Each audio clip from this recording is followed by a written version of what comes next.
Today I'm going to show you how to change background color and keep shadows in Adobe Photoshop. First, open your Object Selection tool from the toolbar. Open the mode list at the top, and select Lasso. Create a loose selection around the subject to select it.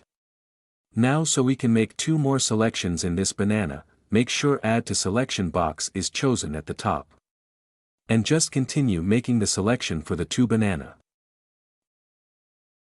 With the selection active, click on the mask icon to create a mask.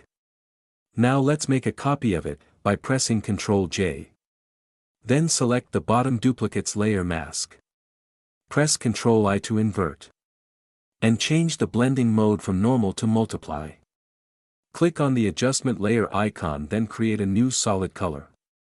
In this color picker, I will choose red first. Then press OK. Now drag this color fill layer, and drop it below the layer 0. Select the second layer or layer 0. Let's go back to the adjustment layer icon, then create a new levels. Click on the clip to layer icon.